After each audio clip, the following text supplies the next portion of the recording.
Good evening. Yes, we are jumping on, going live. There's this weird, awkward moment as it transitions, and we're like, is it now? I think it's now. Is it now? And yes, it's now. So we're live. I'm live here.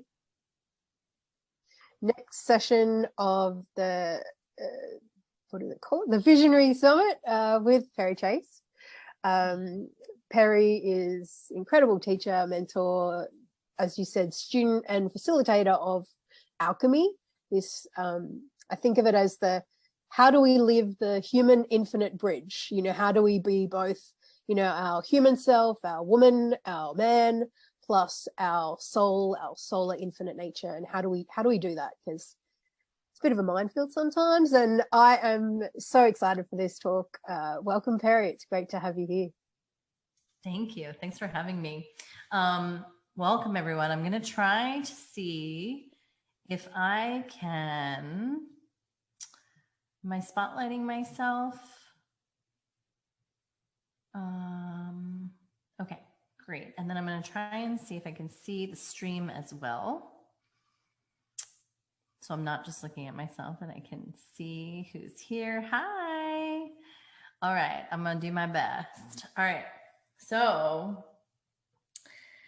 first of all, Sam is in my Slay program, which is all about full expression. And so I felt like it was an honor to come and speak to you all tonight in this summit, because I know she's been writing this book and it's out and it's fantastic. And I wanted to support that. And also I just absolutely love this topic. And so tonight I really wanted to talk to you about the fact that the universe wants to create through you. And on the subject of visionary, I wanted to give you what I consider visionary, what it means to be a visionary. And to me, to be a visionary is that you have it's a couple of things, but to have the capacity to tap into universal knowledge, meaning that everything that is known now, a million years ago, like it's all actually in the field. There's no time in the level of knowledge, and the ability to tap into and get the downloads from the collective field, and then be able to bring those into the world, okay? And bring that vision and that innovation and all of that. That is what it means to be a visionary. And sometimes, too, being a visionary is a very painful experience, because you can see things that other people can't see, and they all want to make you look crazy. That's why I put out my little things occasionally, and I'm like, I'm putting this down for the record. This is what I see. And then like a year later, I'll bring it back and be like, remember when I said? Because it's like, you kind of have to, it's almost like you're looking through to see the patterns without all the stories. And I'm going to explain why this is kind of relevant to what this talk is. This field of knowledge, this universal energy, this everything, the oneness, wants to create through each of us. Like, we are all born and incarnated into a body to play a part and to come here to do a specific thing. And it can go a lot of different ways. But to me, the ultimate purpose of us being here is to live out the fullest expression of the universe through our bodies, through our human selves. And this is why Sam had mentioned, this idea of a bridge, right? This idea that, how do you open yourself up to this visionary field, right? And how do you also show up as a human being? And I'll tell you something, it's in my experience, it's really a dance.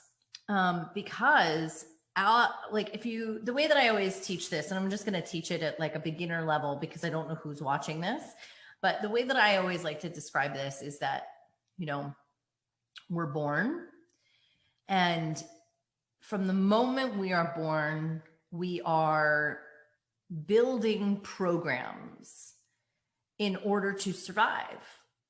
And the survival programs that keep us alive are also the same programs that begin to kill us later in life if we don't shed them appropriately. And when I say kill, what I mean is it calcifies, right? And when you begin to have programs that calcify, these are beliefs, cultural beliefs, familial beliefs, personal experiences that you identify with, all of that begins to calcify. The more calcification that you have, the less connected to source you are, and the less connected you are to the visionary field and universal knowledge. And so a number of things happen to people that begin on the path of awakening, because it's really what it is, to awaken to the more, right? To the more, to the possibility, to the game that we're here to play, to all that there is to possibly create. And as this, this energy can wake you up in a lot of different ways. I think the first time I really woke up to it was, for me, it was a suicide portal. I didn't end up committing suicide, but I was really damn close. And I had this big conversation with the universe. And for me, it was like the door just opened, and all of a sudden, like, it was like a swoosh of information. And I was young. I was only about 16, and I had no idea like what I had just received, but I had all of a sudden understood a whole bunch of things that I hadn't understood before. And these kinds of things can happen throughout your life in different ways, but they just open you up to the beyond. So a lot of people think like, well, the universe wants to create through me. Most people are creating from their egos, right? And this is not necessarily a bad thing, because we need our egos too. They are the software, right, of this dimension. They are the interface, and they do solve, the ego does solve real world problems.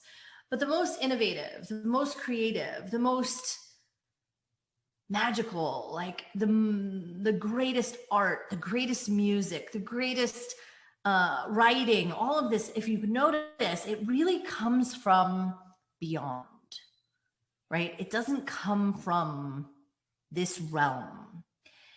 And so my experience, you can even look at this from celebrity musicians, right? People who write their own music.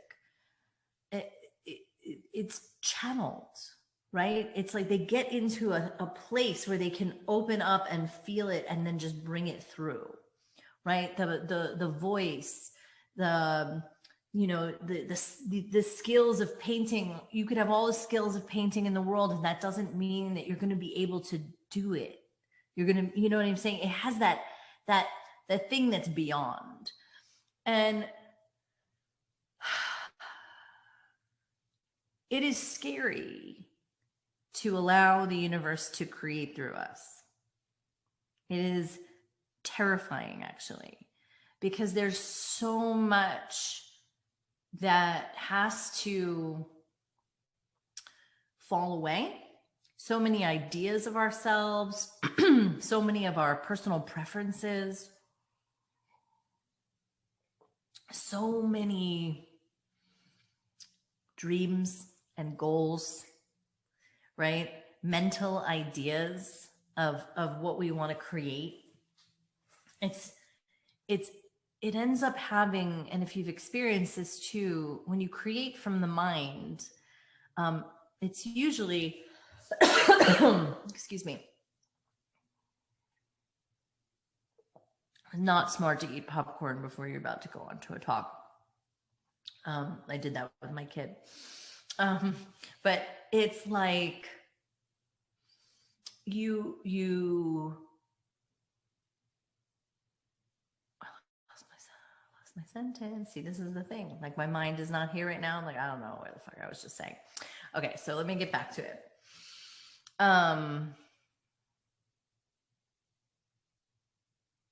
When you create from your mind, you get to a place of dissatisfaction.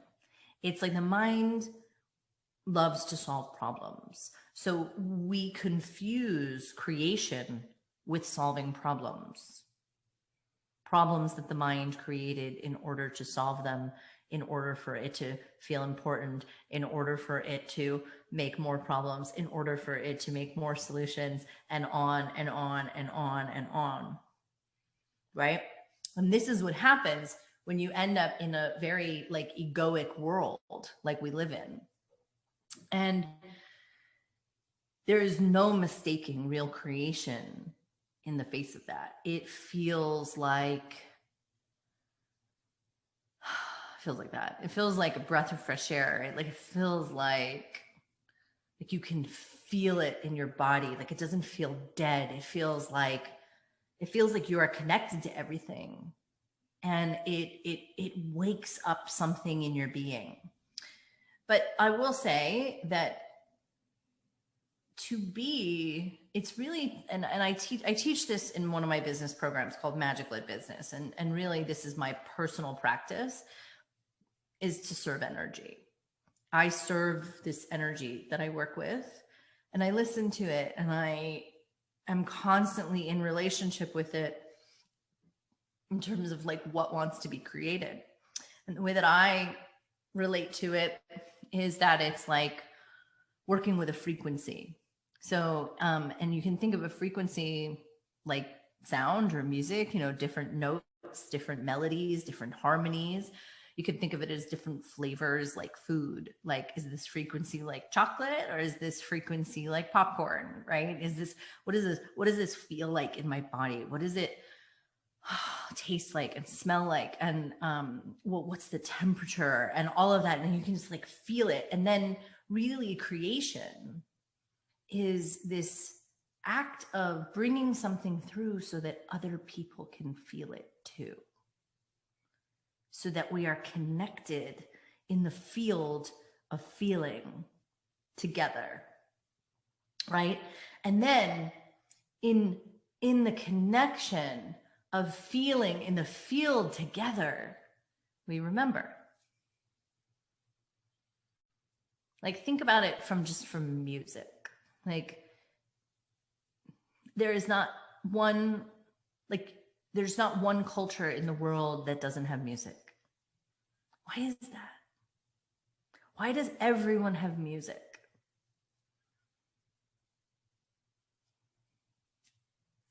Right? It's from the beyond. It's here. But it's not something it's not an egoic mental thing. It's not a construct. It just is. And so if you can think about your relationship to creation in your life, is it like problem solving, or is it like music? Right?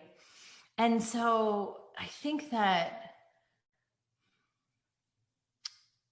the thing that I want to express about this is that it's available to everyone. Like the field, all knowledge of all time. So, there's a way where our culture loves time. We love to look back and think like, wow, those people who lived like 2,000 years ago, they were really connected to God and the real thing. And wow, someone burned a bush and, came down from a mountain and wrote some things on a stone, and, like all this stuff. And it's like, it's all here. It's all here now. It's all here for everyone all the time. It's just a matter of how open we are to it.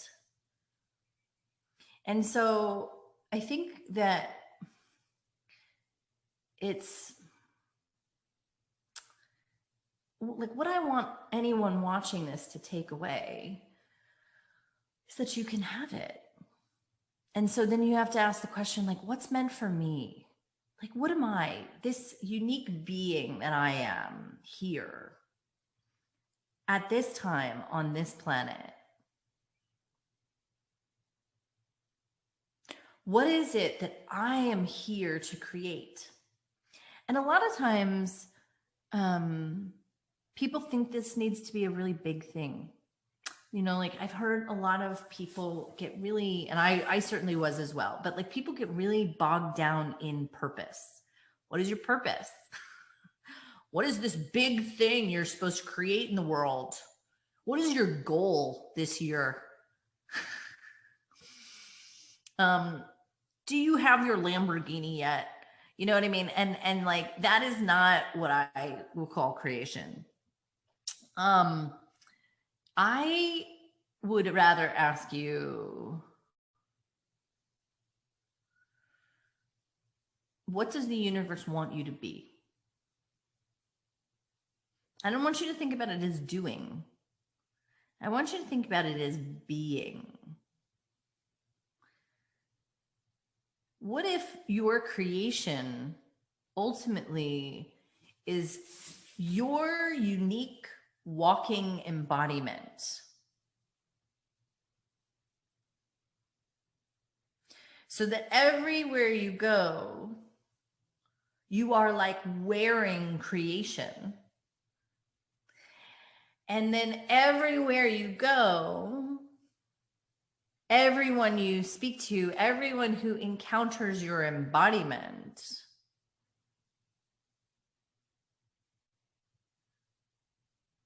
gets their own creation, embodiment, and uniqueness reflected to them.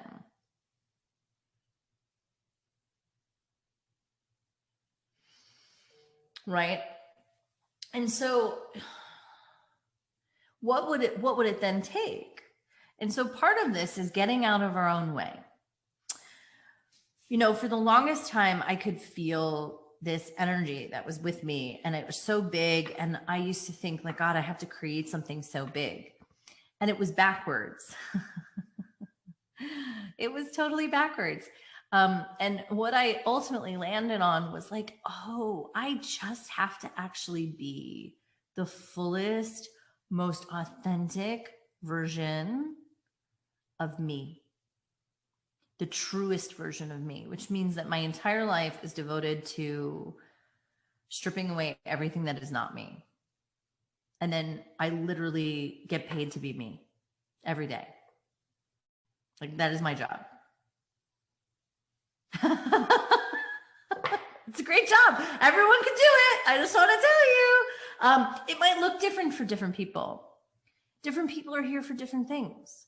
But I was really clear that for me, like, I was meant to de-armor my heart. And I'm still doing that because, like, yo, fuck those bitches, man. And I see Sam laughing in the corner. And I'm still working on that. It was certainly not a finished product. But we have some of that, and like, to de-armor my heart, to like forgive myself in places that I couldn't forgive myself, to forgive other people in places where I couldn't forgive them, to be willing to serve this energy and just do what it tells me, in a way. I don't know how to, like, I know that sounds really weird, but it's a little bit like,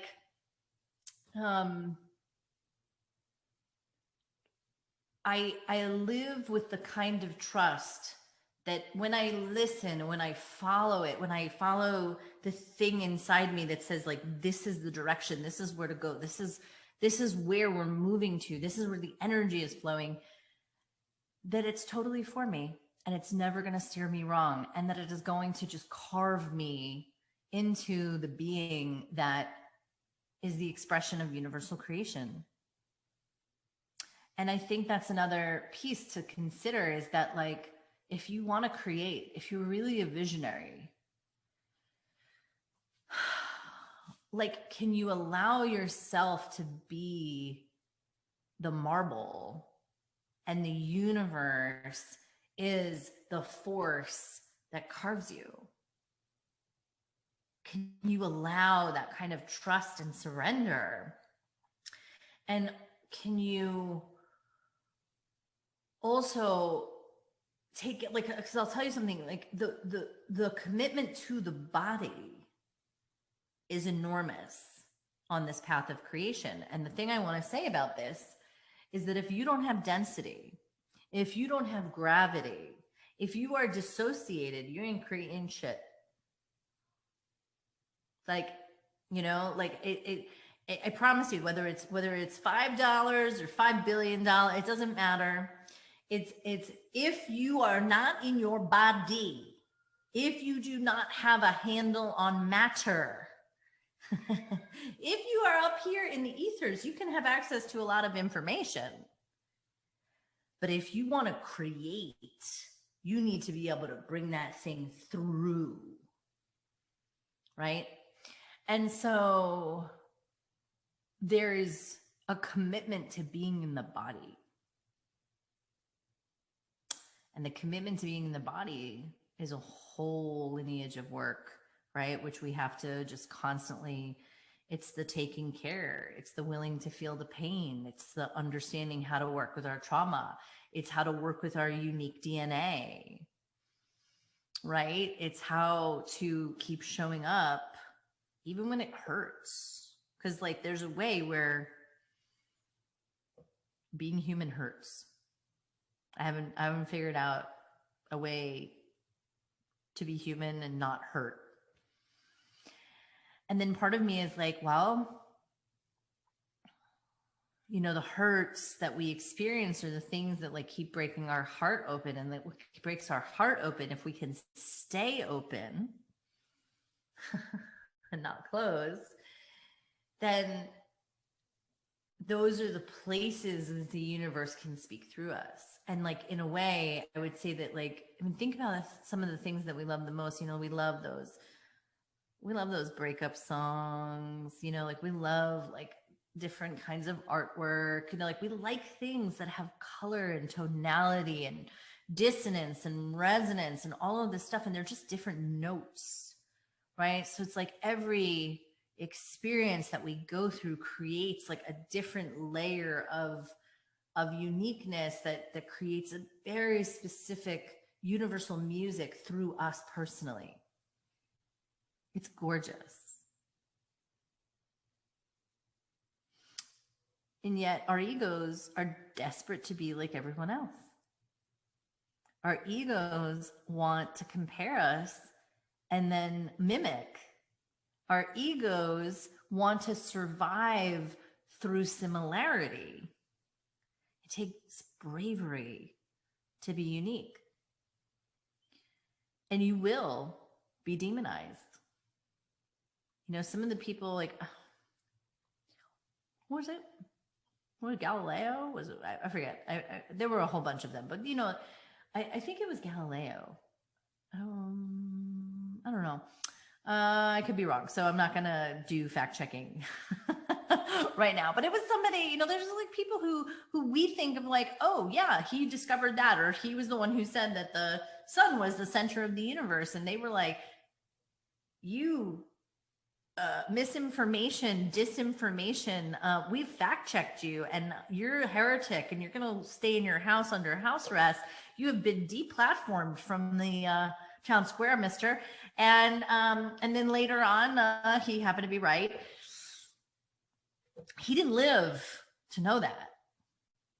Whoever I'm talking about, I am sure it was one of those great old white men in history. I'm totally playing. I just have to add a little humor into this. But meaning there's visionaries tend to be ahead of the time. And the thing is, we're also here to usher in the time. And sometimes you will not get the glory. Sometimes you may be the one to plant seeds, and you may not be the one to sow them.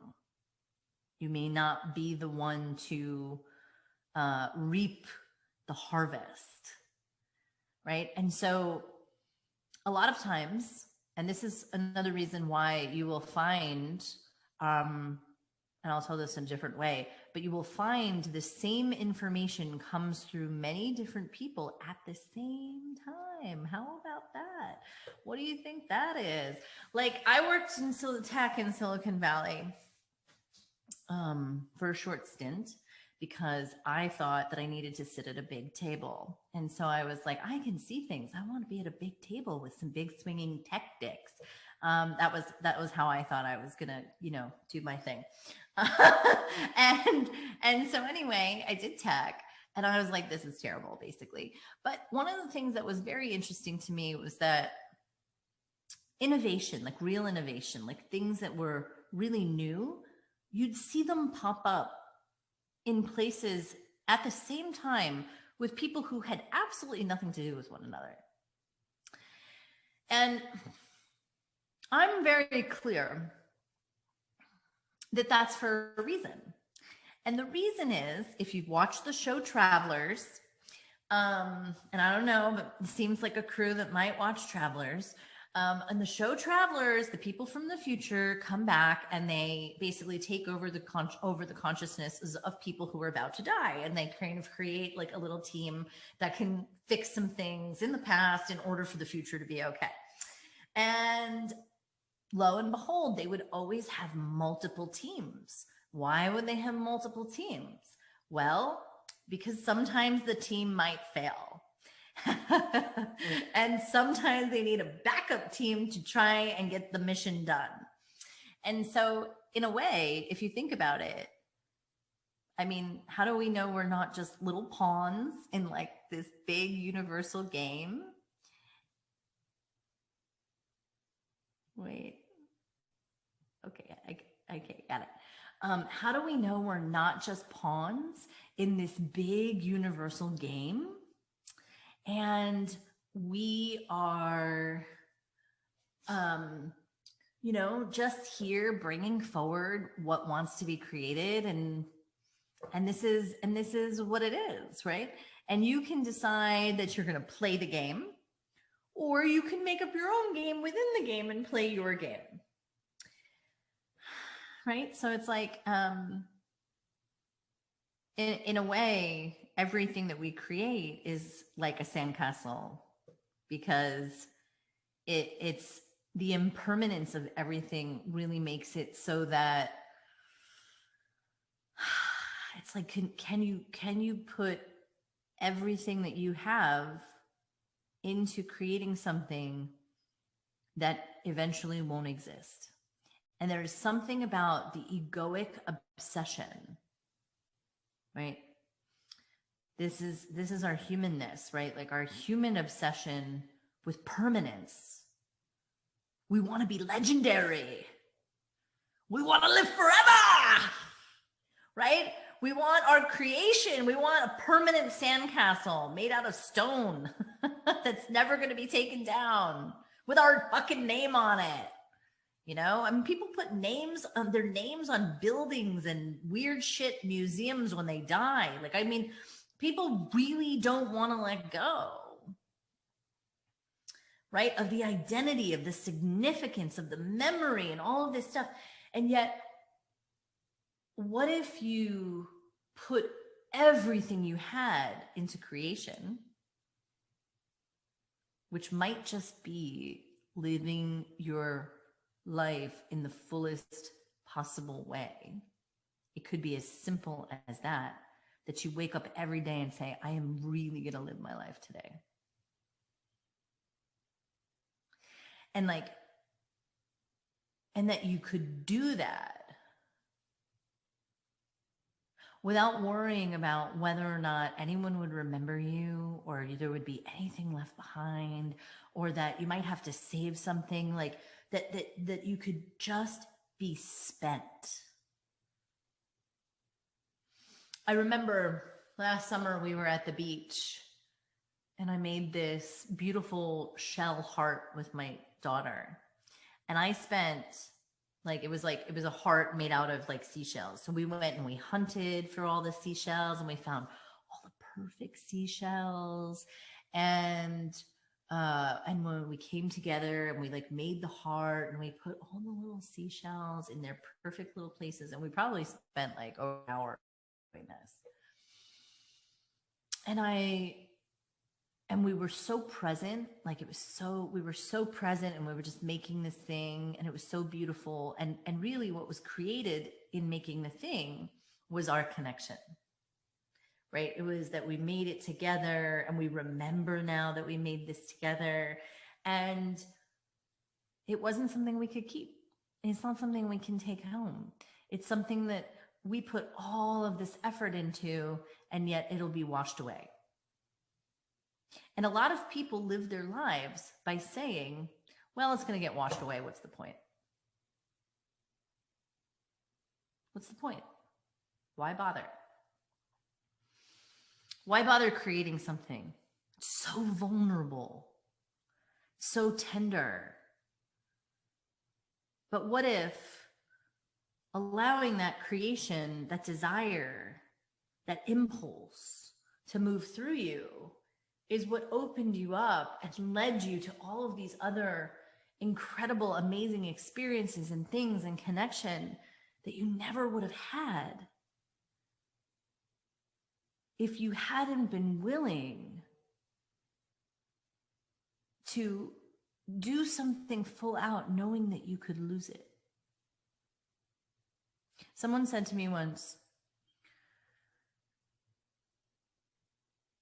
when you decide to love someone, the relationship either ends or one of you dies. Woo! You know, like, so much for love, hey? You know, and so all love is terminal. But it's like, would you, and listen, there are people who are so afraid of loss that they don't fully love. They keep their hearts closed, and they don't experience love, and they don't experience life, and they don't experience, and all of this is creation.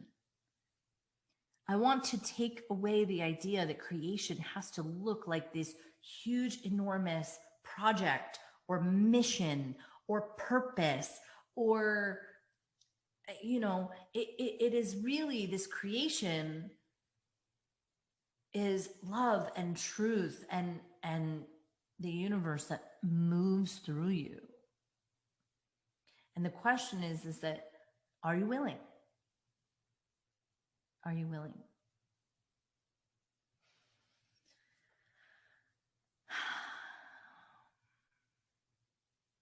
That is the question. Our willingness. So I know that Sam is behind in time, and I think this is a good question to end with in this talk. But I just want to leave you with this bigger idea that life is so perfect, and that let life live through you, whatever that is, and it will take you on the journey that you are specifically meant to go on, and that the universe will carve you like stone. And sometimes this will hurt. Sometimes things will fall away that we are attached to. But you can trust it. And you can trust that you will be the creation that was meant to be. Okay. Thank you, Sam.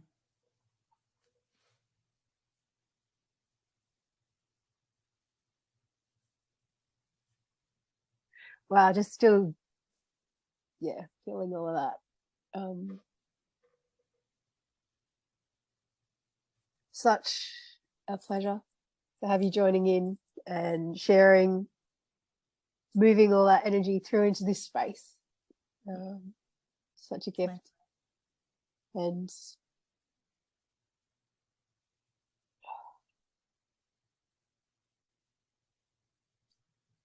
all I've got is feeling actually right now. So Perfect. yeah, it's honestly just this massive love coming out of my heart to you. There's, you know, some incredible comments coming through the chat of how gorgeous and beautiful, and yeah, so grateful for you. And I'm proud of you, and it's beautiful to put your words out into the world, and it's a huge milestone. Yeah, it's been incredibly vulnerable, to be honest. This big piece of creation, like you touched on so many pieces of the creation, and just it's like living fully connected to that current and following it and trusting the confusing, scary, or unexpected places it takes us. That I started this writing process 2 years ago, and I had no clue where it would take me. I still don't even know why I have written this, and it makes marketing great. What are you going to get out of it? Well, I don't know. It's not why I wrote it, for sexy bullet points. I had a call with a company that like puts speakers on stages, and we had this whole conversation recently, and they were like, so we're really confused about why you don't want to sell products or services from the stage. And I was like, that's not what I do. Like, I just want to speak. Like, I'm like, that's my job, like, is to speak and transmit. And I don't need to pitch. I don't need to sell. Like, I don't need to finish it as a sales pitch. Like, I don't need to speak in order to sell. I can just speak to speak. And they were like so flabbergasted that they rejected me.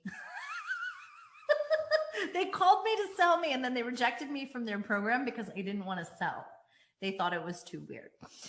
And so, you know, this is that mentality too, right? Which is that creation must be for something. It must be for commerce. It must be for trade. It must be to get. It must be to be validated, when sometimes creating just to create is just beautiful. And I think your book is going to take you on a beautiful journey that you probably couldn't have planned if you wanted to. Yes. That's actually been my experience with these, the voices, the visions, the different moments, the whole journey of it. You know, it has been I was always meant to have this, even when it was really hard, and no clue where it's going. Yeah. Well, and the hard moments prepare us for the particular medicine that we are meant to share in the world as our unique experience. Beautiful. Thanks, Sam. Thanks, Perri. I could just keep saying that. So much love, appreciation. Yeah, we connect really soon.